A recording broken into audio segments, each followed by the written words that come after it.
Hello, and welcome to this episode of the Love Procurement Podcast. My name is Kelly Barner, and I'll be your host for today's conversation. I'm glad to welcome Jan-Hendrik Sohn to the show. Jan-Hendrik is Ivalua's VP of Sales for Central and Northern Europe, and he's here today to share the unique trends, successes, and challenges from his part of the world. So, Jan-Hendrik, thank you so much for being with me today. Hey, thank you so much for having me. It's really a pleasure. First time in my life being on a podcast. So I'm a bit nervous, but really looking forward to the next minutes. Well, the good news is we're here to talk about something that both of us and everybody either watching or listening in can agree to, which is that we love procurement, and it's a fascinating topic for all of us. So if we can get started by maybe learning a little bit more about your professional experience, that'll give us a bit of the context for the discussion we're going to have today. Sure, more than welcome. So I started my career on the procurement side before I changed to the dark side and went over to sales. And I'm selling e-procurement solutions since 1999, so 26 years. And in 26 years, there was not even the name e-procurement, right? It was everybody was talking about marketplaces, and when you're asking 10 different people about what is the meaning of the marketplaces, you get at least 12 to 13 different answers. And with the Ivalua now since 2019, started with being responsible for the DACH region, for the just German-speaking region, and since beginning of the year, I'm heading the Central and Northern Europe business of Ivalua. So all the things that you've gotten to see change over that time, bringing us right up to today, when you look back either over all of the years or maybe some of the exciting things that are happening now, what is it that you love about working in procurement? That's an amazing question because I see so much change in procurement. Yeah, you can't believe which kind of purchasers I met 1999 or up to 2010. Very transactional. There were commodities you would not think about that they are commodities. So I saw people which, honestly, and it sounds a bit rude maybe, but they were not good enough to be in customer contact. Yeah. And then they put them with their chair from that customer contact into the purchasing department to be responsible for something. And looking into how that moved and how that transformed today, how complex the role is, how much impact procurement today has. That's what I love, to see that it's never stopping. It's the challenges are coming and coming in and getting even more complex tomorrow. That's unbelievable. Yeah. Now, if we start to think about your region specifically, what would you say makes Northern and Central Europe a unique geographical market to work in? So, first of all, looking to where I came from, which is the German-speaking market. There is not even one German-speaking market. You have Austria and Switzerland and Germany, and from a maturity level, when it comes to SaaS solutions or procurement solutions, they are quite different. And it's even more complex when you're looking, for example, to Scandinavia, and you can see that maturity level sometimes it's like some countries are 10 years ahead, and some are 10 years in the back, and everything is somewhere there, and it's not really moving. They're not coming closer together. It's really like you see, okay, this country is ahead in maturity level, and that's very interesting to see. One of the things that you've had the opportunity to do at Ivalua is build out a team to cover your region, define your own go-to-market strategy. So obviously you need to understand the market in order to do that well, but you also need to have your own philosophy on reaching and connecting with that market. Can you talk a little bit about the philosophy that sort of underpinned your approach? Yeah. So when I started 6.5 years ago, nobody in Germany or the German-speaking market was aware of what is Ivalua. They never heard about that. I think all the competitors which were already there and at the time and were successful. And I came with, we had one German-speaking customer, and that was signed in France, because that company has a joint venture procurement organization with a French company. So I came to a region where we were unknown. So I told my boss at that point in time, it's not about targets the first 2 years. It's really about creating brand awareness. Yeah. Make people understand that we are different, why we are different, and that we are not a tiny newcomer, that we are already experienced a company with more than 300 customers at that point in time. But we were totally unknown. Mm. So really the philosophy started with brand awareness. And I told my boss, don't expect that we met target. And honestly, I need to admit, I had 2 people in my team. So we were 3 people on the ground, covering Germany, Austria, Switzerland, being, as said, totally unknown. So we had to find ways to I made my personal targets. So my target was like, I don't care about the revenue. I care about, we need to do at least X or Y or Z customers. We need to go into this customer size and get our foot into the water. I think we were quite successful with that. And we are more than 50 people in Germany today. So within 6 years, from 3 people to more than 50, I think that says a lot about how we change the market, or the perception of the market. What is Ivalua in Germany? Now that team building piece is interesting, because when you have 3 people, you can control or standardize things in a way that it's not quite as easy to control or standardize at 50. When you look at how you built that up, did you stay with that sort of brand first approach? How did you go about making sure that you scaled within the region, still sort of meeting localized needs, but allowing the team to start to expand? Yeah, I think that's maybe totally different from an American point of view, when you're going with a sales strategy, which is telling you, this is the way going forward. Yeah. This is how you have to act. And it started with hiring the right people.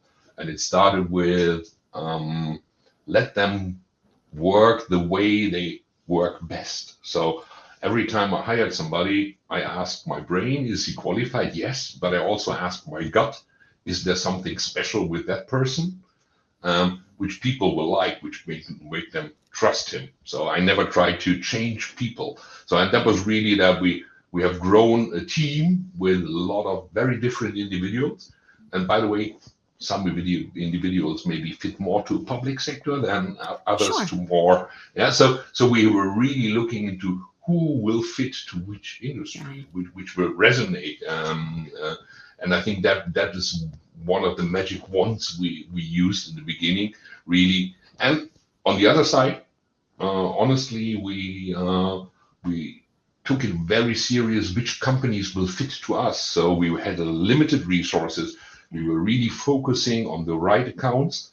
And I remember a lot of occasions where we get a lot of approaches where people say, can you please do a demo for us tomorrow? And before we're running the demo, can you let me know how much is the price?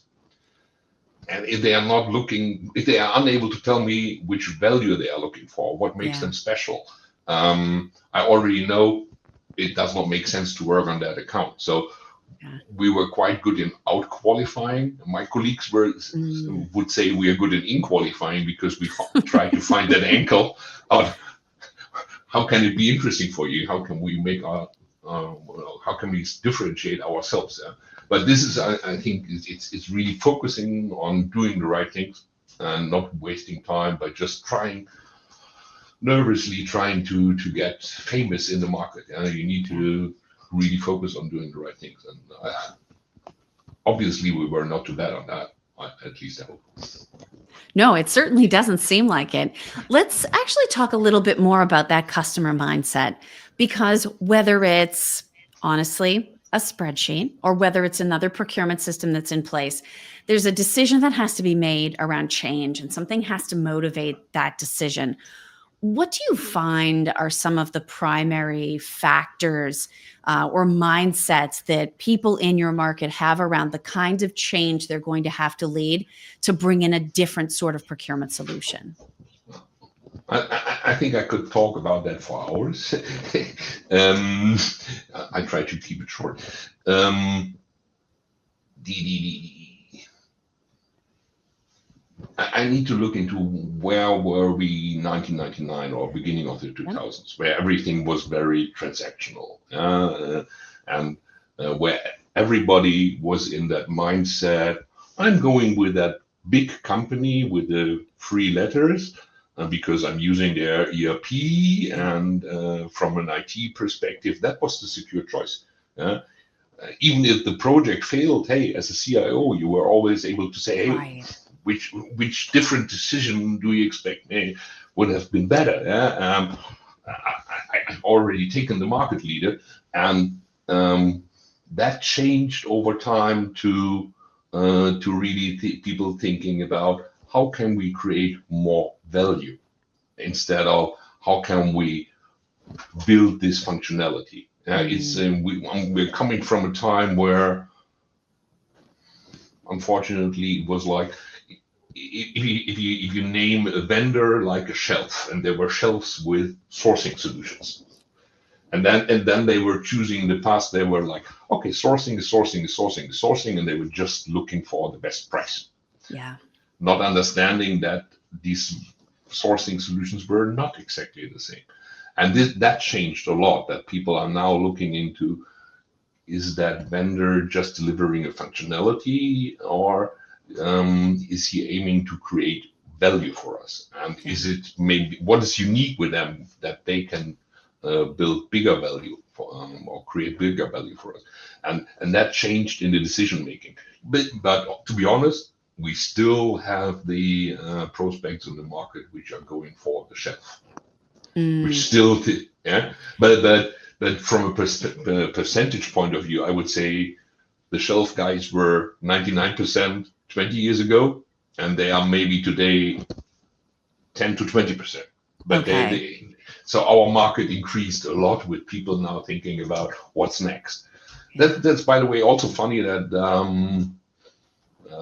when you're looking into procurement events, there are these very traditional events where people sitting there and telling, oh, we have a great solution, everything's fine, clapping their shoulder, telling everybody how good the solution is, even if the project maybe is not perfect Yeah. or maybe it's never took off.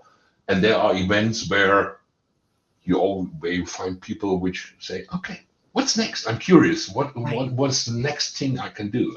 And this is a big mind shift. I clearly see in the last years.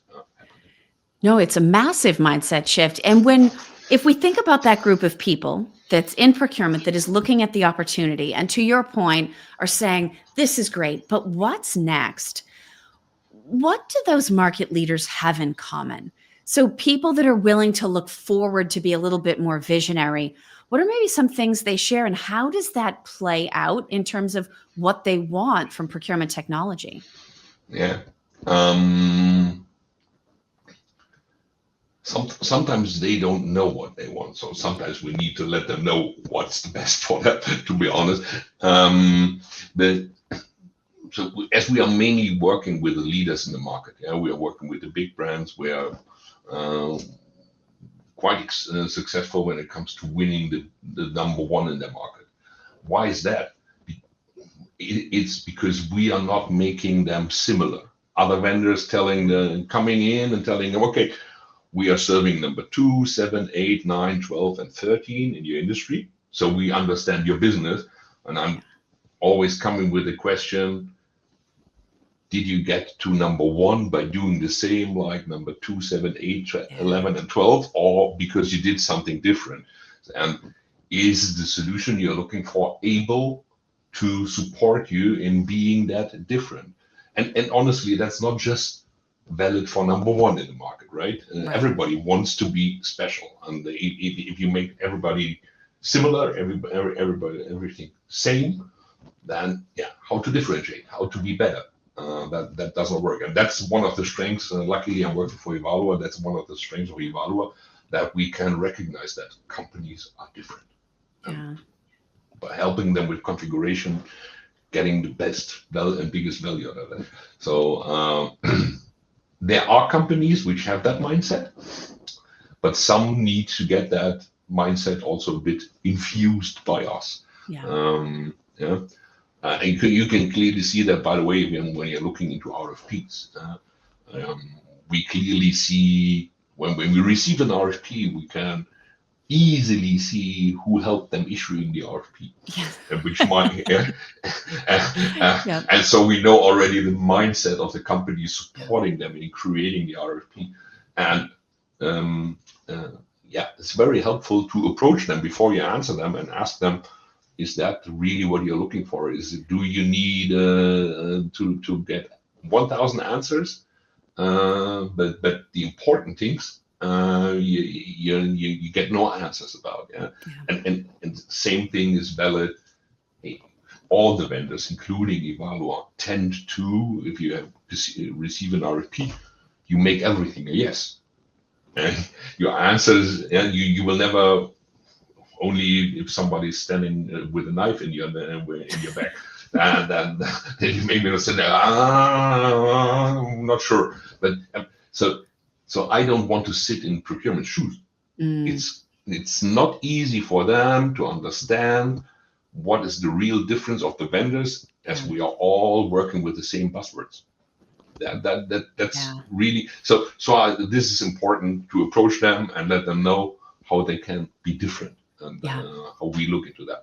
And if they don't understand that approach, they are maybe not the perfect Ivalua customer at the end of the day. Yeah? And we need to admit we are maybe not the perfect solution for everybody. But for the ones which are disruptive, thinking into value, then Ivalua is for sure the best choice. Well, one of the things that has started to become a big topic of conversation and potentially a differentiator between systems is how everyone's incorporating AI. But AI is only going to be as helpful as companies are ready to incorporate it and implement it. Where would you say that your market currently is around AI adoption? Mm-hmm. So it's increasing, but still I have the feeling that some companies are looking for it because it's the most recent buzzword. So yeah, we often get the question about our AI abilities, but if you ask them what is it you try to achieve with using AI, then you already can recognize on the reactions what will be their adoption for the future, and it has to be there, tick in the box. And I saw amazing use cases on AI, which are already part of Ivalua. But I think as Germans are maybe more conservative in their decision making, sure. They need the reference which has done something amazing, and then it will speed up a bit more. But today, I would say, and looking into our customers, I see a lot of customers using AI already heavily, but there's always room for improvement, and everybody's looking for what's coming next. But AI only makes sense, and that's the Ivalua story. It only makes sense if it creates value. Right. Having AI for the sake of having AI creates no value, and it's a different way of thinking. It's not the we are all thinking in processes and workflows. Is this if why logic, and AI is always coming from the result. This is the expected outcome. Yeah. And so, and I'm sure not everybody has that mindset already to think that it's different. It's a different way of thinking. It's an amazing way of thinking, but so adoption is growing, and we see also a couple of German startups taking care for it. I'm not sure where it will end up. I think intake management is more precise what people will go for, where whatever you need is available in one prompt. So intake management based on AI agents. That's what I see will be then taking off. And you and I, we are long enough in that industry to remind a lot of the buzzwords we heard in the last 20 years. Um, well, when I see the titles of a lot of events in the last 20 years, what's the next big thing? Yep. How much of these next big things are really working today and in use? AI will be in use. It is in use. Yeah? So it's not longer on the buzzword level, but yeah, there's still way to go for people to understand what's possible with it. Yeah. Now, you mentioned a moment ago something about startups. I think that's one of those things that is very closely tied to the culture in every part of the world. And whether you want to take this Germany specifically or Central Europe more broadly, what is the startup culture like there? So compared to the US, I think they have a big challenge when it comes to funding. Yeah? It's tougher to get the money to build a real company. I saw so many startups over the last 20 years which looked promising for 2 or 3 years and then vanished. I think I remember that's a very old story. Before we had that big internet death beginning of the 2000s, I remember being on this famous CeBIT, the biggest IT fair in Hanover. And I remember a company inviting us to one really nice bar in the evening. And just because somebody said hello to them, they invited 20 people of us, and we had cocktails like a lot. And the next year, they did not have sufficient amount of money to serve water to their employees on the booth. And the next year, the company did no longer exist. So yes, there's a lot of innovation in, but it's tough to survive, I think. But we have a lot of examples in our partner network of companies which did not exist 3, 4, 5 years ago, and now being very successful. So be it on category management, be it on ESG, be it on risk data, of whatever kind. So there are good examples of European startups, but as always, on a lot of fairs, you see 50% of the booths are startup area. But the next year, maybe 20% of them are still there and are replaced. And it's a whole new crew that's come in. Yeah. If your nice idea does not create revenue, it's a nice idea. That's right. Yeah. Now, the last sort of regional thing that I want to ask you about is regulation.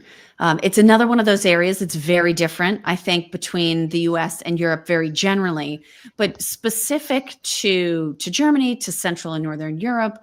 Are there any notable regulations going into effect or sort of working their way through the process that you think are really going to affect how procurement teams work? Yeah, we have currently the most burning topic is DORA, which is related to financial sector, insurances and banking, and how they cope with security. We're quite successful there right now because we have a DORA add-on in our add-on store. And you have all these regulations of deforestation, sure, all these ESG things, but my current feeling is that they lost a lot of their importance because of the rise of AI.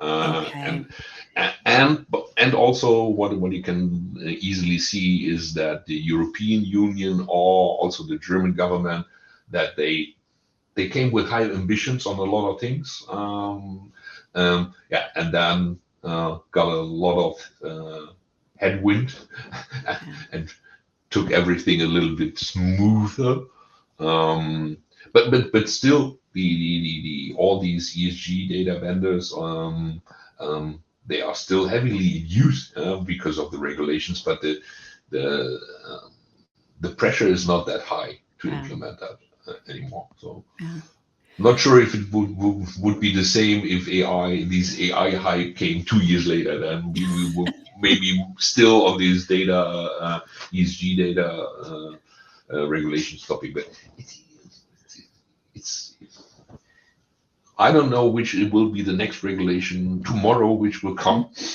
will be important for 3 months, and Yeah, then true. cut down, and the next one is upcoming. So this is really, I think some people don't take these regulations too serious, because they are all introduced with a lot of noise, Yes. and everybody complaining about what will this mean for mid-sized companies, and then at the end of the day, it's smooth for water, and all a bit cut down.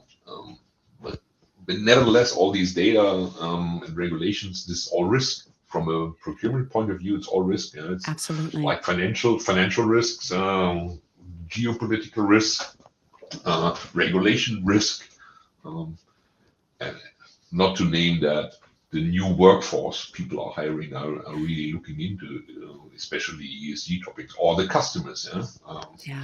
Take it more serious. So the generation of my daughters would never work for a company where childs are working for in India, or absolutely. but there's no specific driver in regulations currently in the market, apart from that's really the most pressuring part for most of our prospects is the DORA regulation on IT security. Well, Jan-Hendrik, before we wrap, you've been in procurement for a long time. You've seen a lot of things change. You've probably seen some things that haven't changed at all. And so for everybody to benefit from that perspective, what piece of advice would you like to leave people with? When whether it's something that's trending in the moment, whether it's some of those big picture things that always seem to stay the same as the winds blow, what would your advice be to listeners and viewers? Stay curious. if you're interested in something where you don't know what you're doing tomorrow, procurement is the right place to be, because it's getting more challenging tomorrow. And it's not longer this, hey, you have to create 2% in savings. It's really a very interesting area to be, where you influence margins, where you secure that your company is able to produce because you're securing supply chains and stuff like that. Hey, that's really amazing, and it will stay amazing, because it will be different tomorrow. It will not be the same. It's constantly. So if you are not able to cope with change, then avoid to be in procurement. This is not for you. That's not for you. Then maybe go to sales and like I did.